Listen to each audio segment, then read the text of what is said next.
Baik, Assalamualaikum warahmatullahi wabarakatuh. Pada kesempatan kali ini kami akan menjelaskan mengenai web jurnal mengajar, yang di mana anggota kelompok kami yaitu yang pertama Fausia, kemudian yang kedua ada saya sendiri yaitu Nurhaini, dan yang ketiga ada Nurul Musta'inah, keempat ada Nadila Getalia, dan yang kelima ada Fadila Sakinah. Nah, sebelum kita masuk pada pembahasan tentang websitenya, saya akan menjelaskan terlebih dahulu mengenai latar belakangnya. Nah, pada banyak sekolah, pencatatan jurnal mengajar masih dilakukan secara manual, sehingga sering terjadi keterlambatan pelaporan dan sulit dilakukan monitoring oleh kepala sekolah. Selain itu, data guru, siswa, kelas, dan mata pelajaran biasanya tersimpan pada beberapa tempat, sehingga kurang terintegrasi. Berdasarkan permasalahan tersebut, kami membangun aplikasi web modul mengajar yang mengintegrasikan seluruh data dalam satu sistem berbasis web, agar aplikasi tetap memiliki performa yang baik ketika jumlah pengguna meningkat. Kami menerapkan konsep scalable system design. Kemudian selanjutnya ada tujuan proyek. Yang pertama, membangun aplikasi yang mampu membantu sekolah dalam mengelola data akademik dan jurnal mengajar secara terintegrasi. Kemudian yang kedua ada menerapkan konsep-konsep scalable system seperti Docker, load balancer, horizontal scaling, REST API, dan role-based access control sehingga aplikasi lebih mudah dipelihara dan dikembangkan. Kemudian selanjutnya, Saya Nurul Mustaina. Baik, di sini saya akan menjelaskan mengenai arsitektur sistem. Pada implementasi proyek ini, kami menggunakan arsitektur berikut. Pertama, pengguna mengakses aplikasi melalui browser yang menggunakan alamat localhost 8080 yang sudah disetting di default con, di mana Upstream backend mendefinisikan dua server backend yaitu web 1 dan web 2 yang akan menerima permintaan dari pengguna. Di metode IP khas digunakan agar setiap pengguna dengan alamat IP yang sama selalu diarahkan ke server backend yang sama. Pada bagian server, Nginx mendengarkan permintaan HTTP pada port 80 dan meneruskan seluruh permintaan ke kelompok server backend melalui proxy pass. Selain itu, beberapa proxy set header digunakan untuk mengirimkan informasi penting seperti nama host, alamat IP asli pengguna, dan riwayat IP ke server backend agar informasi permintaan tetap dapat dikenali dengan benar. Kedua, kemudian request tersebut pertama kali diterima oleh Nginx, tetapi Nginx tidak langsung menjalankan aplikasi, tetapi bertugas sebagai load balancer. Selanjutnya, Nginx akan meneruskan request ke salah satu web server, yaitu web server 1 atau web server 2. Setelah aplikasi memproses request, data diambil dari satu database MySQL yang digunakan bersama. Kemudian hasil memproses kemudian dikirim kembali ke browser pengguna.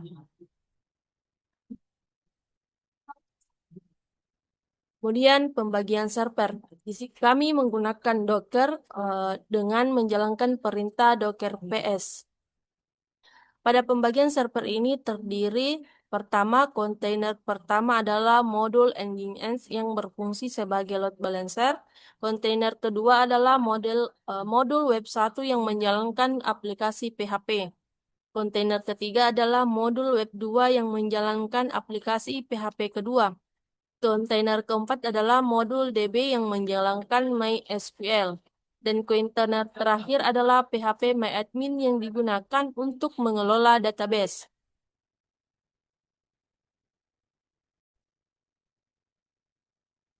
Baik, Assalamualaikum warahmatullahi wabarakatuh. Perkenalkan nama saya Fausia.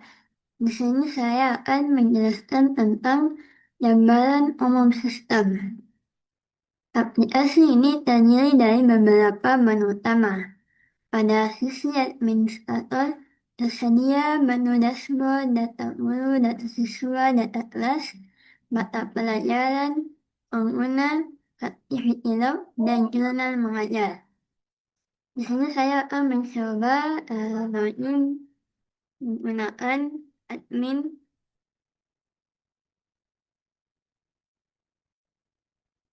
Dan di sini terdapat menu dashboard, data, isinya data guru, murid, kelas, mata pelajaran, tahun pelajaran, dan users. Kemudian pada menu aktivitas terdapat model mengajar, activity log, kemudian laporan, ada layout guru dan kelas. Kemudian pada sisi guru tersedia menu dashboard, data siswa, dan jurnal mengajar.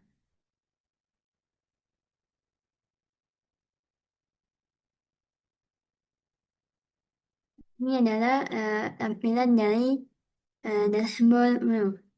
Ada menu dashboard, data siswa, dan jurnal mengajar. Kemudian data disimpan pada database MySQL dan dapat diakses melalui browser. Kemudian penjelasan modul. Pertama, data akademik. Modul ini digunakan untuk mengelola seluruh data utama sekolah, yaitu data guru, siswa, kelas, dan mata pelajaran. Administrator dapat melakukan proses collect, read, update, dan delete terhadap seluruh data tersebut. Data pada model ini akan digunakan oleh model lain. Misalnya, ketika guru mengisi jurnal mengajar, daftar guru, kelas, dan mata pelajaran akan diambil dari model ini.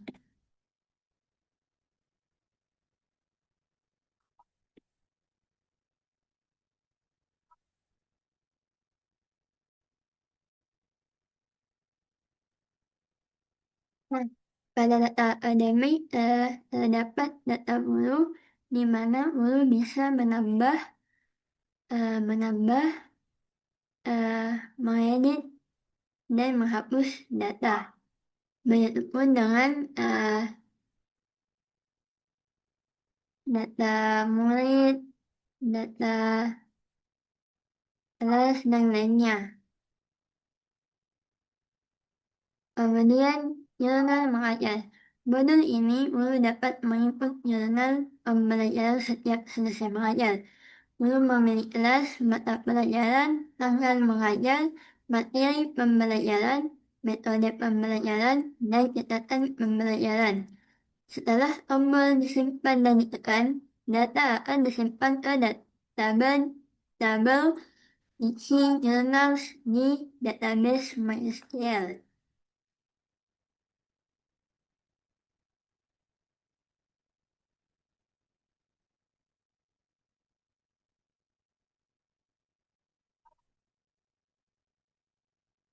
Mungkin saya akan mencoba untuk menambahkan jurnal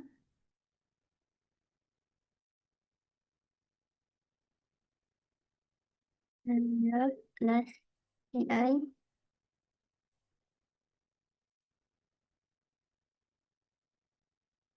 Contohnya basis data SQL.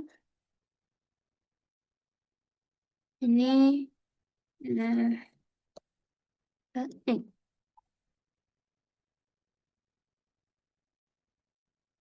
Saya simpan sebelumnya pada Diksi Journals ada dua. Isinya ada dua. Setelah saya simpan,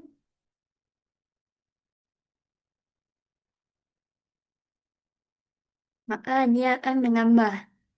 Setelah tombol disimpan ditekan, data akan disimpan ke tabel Diksi Journals di data MySQL. Kemudian manajemen pengguna. Modul ini digunakan untuk mengelola akun pengguna yang dapat mengakses sistem. Selain itu, admin juga dapat menambah pengguna baru, menentukan role pengguna, mengubah password maupun menghapus akun apabila sudah tidak digunakan.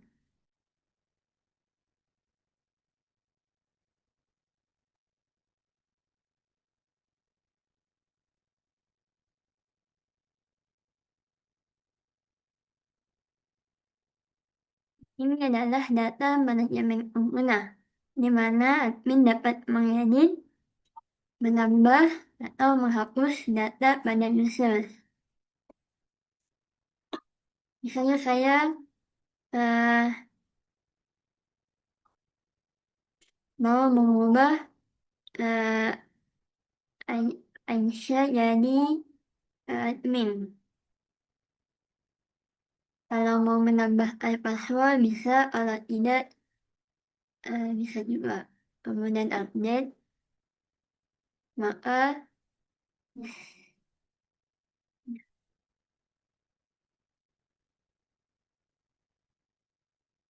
nah di sini akan berubah role Aisyah menjadi admin.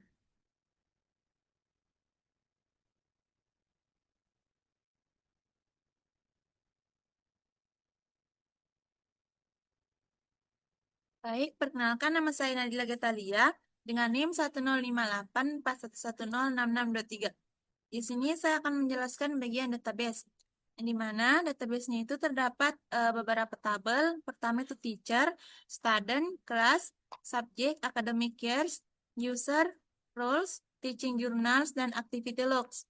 Setiap tabel memiliki primary key atau PK sebagai identitas unik dan foreign key untuk membentuk relasi antar tabel berdasarkan IRD di samping tabel teaching jurnal menjadi pusat hubungan antara guru, kelas, mata pelajaran, dan tahun ajaran.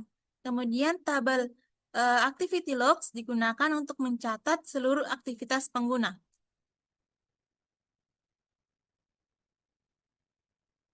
Kemudian selanjutnya hak akses, yang dimana terdapat beberapa fitur. Yang pertama dashboard yang bisa dibuka oleh admin dan guru. Kemudian data guru hanya bisa dibuka admin dan tidak bisa dibuka oleh guru. Kemudian data siswa bisa dibuka oleh admin dan hanya bisa dilihat oleh guru. Kemudian data kelas bisa dibuka oleh admin, tidak bisa dibuka oleh guru. Kemudian mata pelajaran bisa dibuka oleh admin dan tidak bisa dibuka oleh guru. Kemudian tahun ajaran bisa dibuka oleh admin dan tidak bisa dibuka oleh guru. Kemudian user hanya bisa admin dan tidak bisa guru. Kemudian jurnal mengajar bisa dibuka keduanya oleh admin dan guru. Kemudian laporan hanya bisa dibuka oleh admin dan activity log hanya bisa dibuka oleh admin. Ketika pengguna login, sistem akan membaca rule pengguna yang tersimpan pada tabel user. Dan apabila rule adalah admin, di sini saya akan memasukkannya.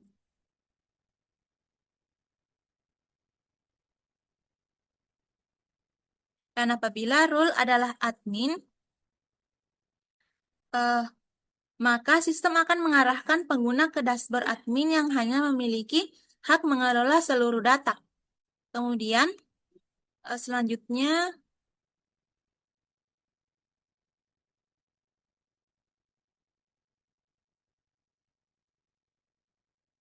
sedangkan apabila role adalah guru, maka sistem hanya akan menampilkan menu yang berkaitan dengan kegiatan mengajar. Dengan cara ini, keamanan sistem menjadi lebih baik karena setiap pengguna hanya dapat mengakses fitur sesuai tugasnya. Perkenalkan, nama saya Fadila Sakinaa. Di sini saya akan menjelaskan unsur scalable system design. Yang pertama ada Docker, yang dimana Docker kami gunakan agar aplikasi dapat dijalankan dalam kontainer. Seluruh konfigurasi layanan kami simpan pada file Docker Compose YML. Dengan demikian, aplikasi cukup dijalankan menggunakan satu perintah. Terus ada horizontal scaling, yang dimana horizontal scaling kami terapkan dengan menjalankan dua kontainer aplikasi yang sama, identik, yaitu modul web 1 dan modul web 2. Keduanya menggunakan source kode yang sama. Apabila jumlah pengguna bertambah, administrator hanya perlu menambahkan kontainer web baru dan memasukkannya ke konfigurasi NGX.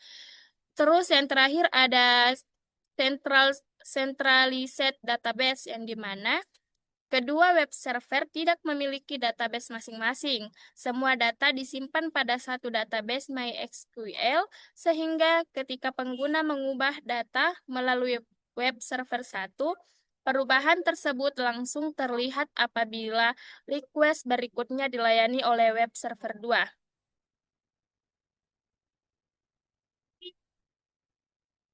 Nah, di sini terdapat resiko sistem dan solusinya, yang dimana resikonya salah satu web server mengalami gangguan atau berhenti beroperasi.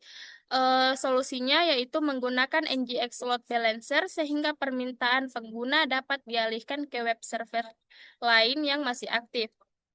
Risiko yang kedua ada beban akses meningkat karena banyak pengguna menggunakan sistem secara bersamaan. Solusinya, menerapkan horizontal scaling dengan menambahkan web server baru tanpa mengubah struktur aplikasi. Risiko yang ketiga ada database menerima terlalu banyak permintaan. Solusinya, menggunakan caching pada REST API serta melakukan optimasi query dan indeks database. Nah, di sini kesimpulannya, berdasarkan implementasi yang telah dilakukan, aplikasi web modul mengajar berhasil dibangun menggunakan konsep scalable system design. Seluruh konsep seperti Docker, load balancer, horizontal scaling, REST API, RBA, centralized database, database optimization, serta monitoring dan logging berhasil diterapkan pada proyek ini sehingga aplikasi menjadi lebih mudah dikembangkan, lebih stabil, dan siap menangani peningkatan jumlah pengguna.